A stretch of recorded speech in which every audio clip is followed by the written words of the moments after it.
안녕하세요. 4월 8일 수요일입니다. 건강히 잘 지내고 계시겠지요? 미국과 유럽이 이 우한 코로나 119 이 사태로 인해서 엄청난 피해를 입고 있습니다. 그런데 비해서 우리나라는 양호한 편이죠.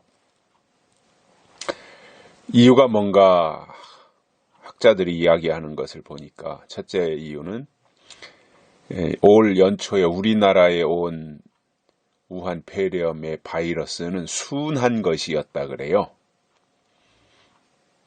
그래서 그래도 좀 피해가 좀 적었다. 그리고 또 한 가지는 우리나라의 이 의료보험 시스템이 아주 잘 돼 있다라는 거죠. 박정희 대통령이 시작한 거잖아요. 세계적인 겁니다, 이거는. 우리나라에서 우한 폐렴을 검사하는데 약 4만 원 정도 든다 그래요. 비용이. 근데 미국에서 검사하려면 4천만 원이 든다 그럽니다. 그러니까 병원에 못 가는 거예요. 노숙자 이런 사람들 병원에 어떻게 하겠어요? 주로 이제 그런 사람들이 죽는 건데 감염이 돼가지고.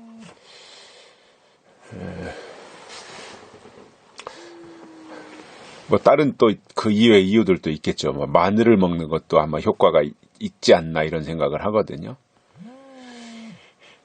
미국이나 이탈리아나 이런 데서 주로 이제 돌아가시는 분들이 나이가 드신 분들이고, 이탈리아 같은 데는 나이가 60 몇 살 넘은 사람은 아예 병원에 오지도 못하고 집에만 있으라고 한다잖아요. 그러다가 폐렴이 이제 이 확산되어서 돌아가시는 거지요.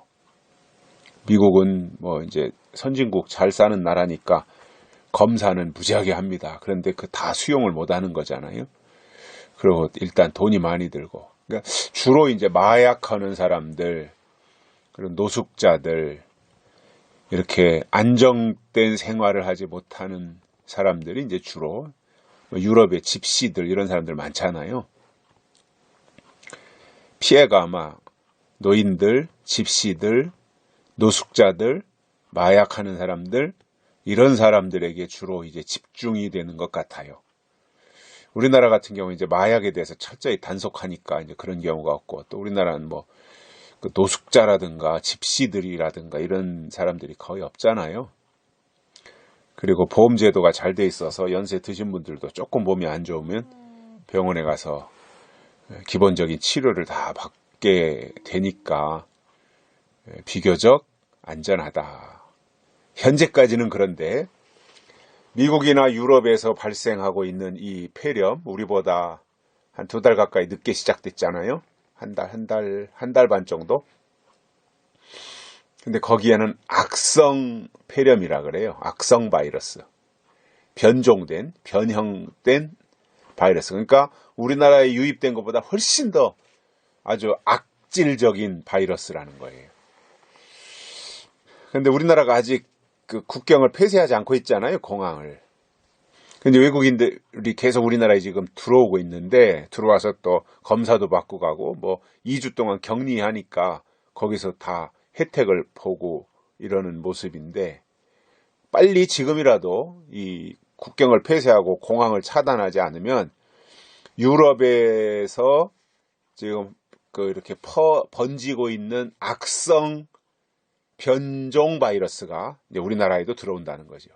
그래서 지금 우려하는 사람들은 4월 한 20일이 지나면 우리나라에서도 이제 악성 폐렴이 무지하게 발생할 거다, 이렇게 예상들을 하고 있습니다. 걱정스러운 이야기입니다. 절대로 정부에서 말하는 통계나 이런 거 믿으면 안 됩니다. 딱 요즘 보니까 한 20일 전부터는 환자 수를 100명 왔다 갔다 이렇게 낮춰놓더니 4월 6일 월요일 되면서부터는 50명 미만으로 낮춰놨더라고요. 발표하는 확진자 수를. 선거에 영향을 받지 않으려고 아예 검사하는 수를 확 줄인 거죠. 검사를 안 하면 확진자는 안 나오게 돼 있어요. 이 우한 폐렴은. 검사하면 나오고 검사하면 안 나오는 거예요. 그러니까 안 하는 거죠. 이런 심각한 문제점이 있다라고 생각하고 스스로 관리를 좀 잘 하셔야 될 때라고 봅니다.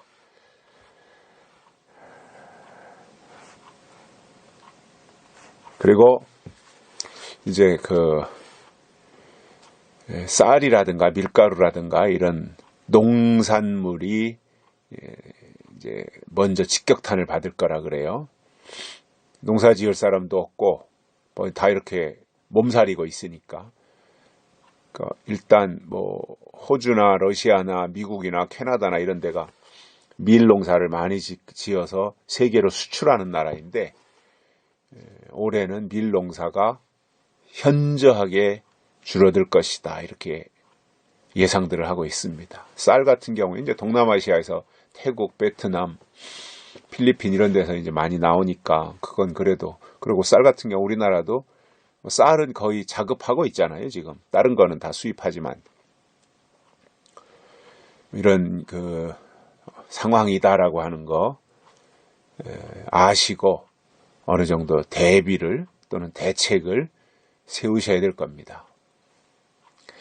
오늘 말씀은 호세아서 14장 2절입니다. 너는 말씀을 가지고 여호와께로 돌아와서 아뢰기를 모든 불의를 제거하시고 선한 바를 받으소서. 우리가 수송아지를 대신하여 입술의 열매를 주께 드리나이다. 아멘.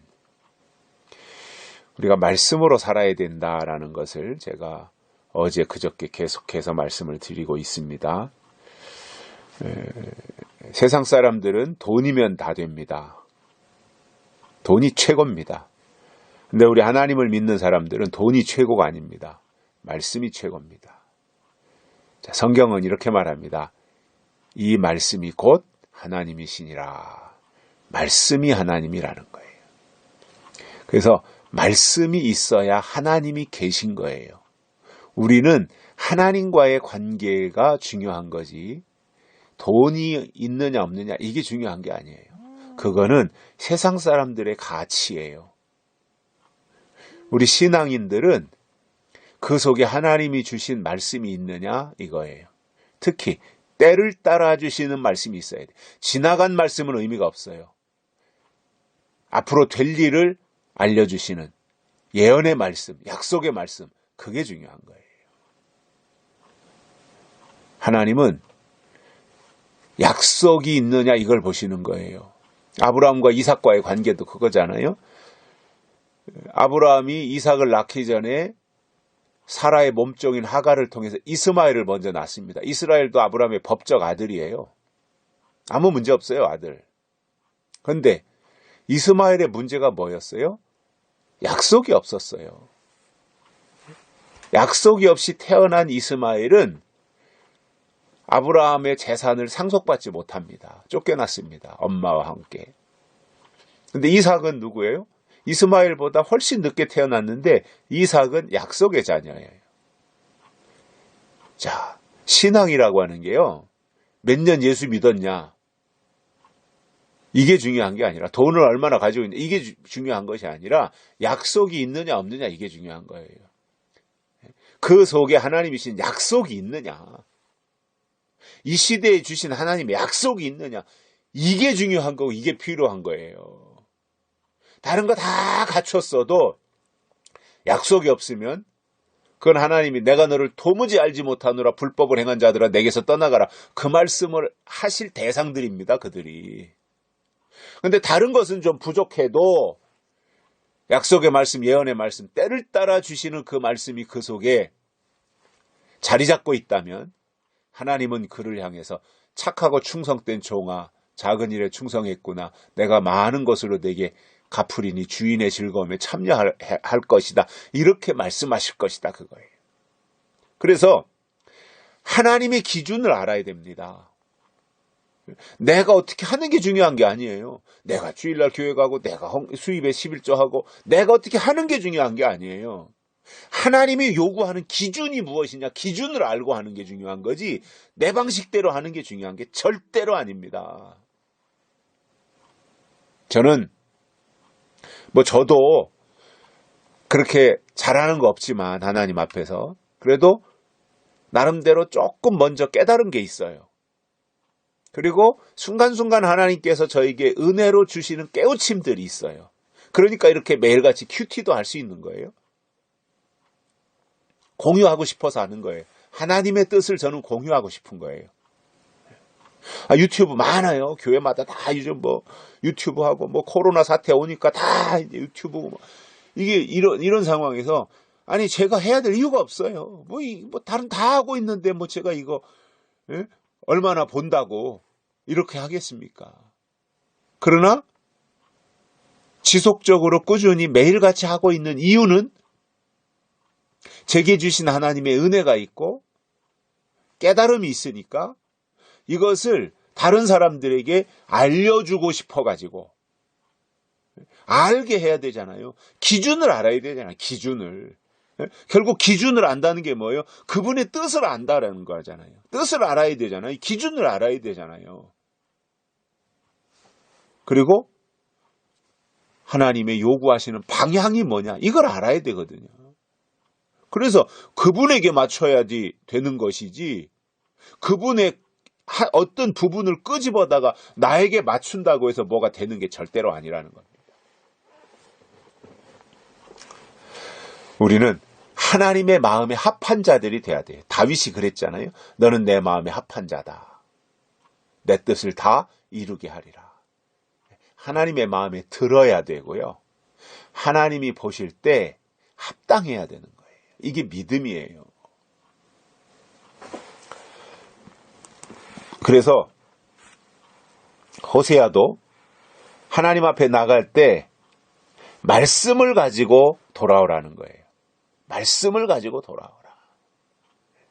말씀이 하나님이니까 말씀을 가진다는 것은 하나님을 가지는 거예요. 말씀이 있다고 하는 것은 하나님이 계시다는 겁니다. 여기서 말씀은 약속의 말씀입니다. 요한계시록.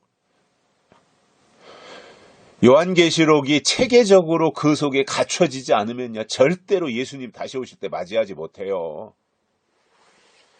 길을 모르는데, 방향을 모르는데 어떻게 맞이합니까? 정신 똑바로 차리셔야 되고요. 다른 것 그동안 열심히 다 하셨잖아요. 이제 필요한 게 뭐냐면 예언의 말씀으로 다시 오실 예수님에 대해서 깊이 깨닫는 이 지혜가 필요한 순간이에요. 그래서 말씀을 가지고 돌아와라. 그리고 이 말씀을 가지고 하나님께 돌아가는 자는 수송아지를 대신해서 입술의 열매를 주께 드린다는 거예요. 결국 구약에서는 제사 지낼 때 송아지를 잡아서 양을 잡아서 드렸잖아요. 근데 그게 아니라 이제 지금 양을 잡고 소를 잡는 시대가 아니잖아요. 시대가 바뀌었으니까 입술의 열매를 드리는 거예요. 이게 말씀이에요. 입술의 열매라고 하는 것은요, 말씀이에요. 하나님이 내게 주신 말씀이 내 입술을 통해서 열매로 나타나는 거예요. 하나님이 그걸 원하십니다. 원하시는 방향으로 가자 이거예요. 왜 역행합니까? 그분이 원하시는 방향으로 가야지요. 이게 신앙이잖아요. 그래서 비우셔야 됩니다. 그리고 그동안 가지고 계시던 고정관념 탈피해야 됩니다. 껍질 깨기를 해야 됩니다. 그리고 하나님의 새로운 뜻으로 무장하고 채우셔야 됩니다. 그게 하나님이 기뻐하시는 일이기 때문입니다. 여기까지 하겠습니다. 감사합니다.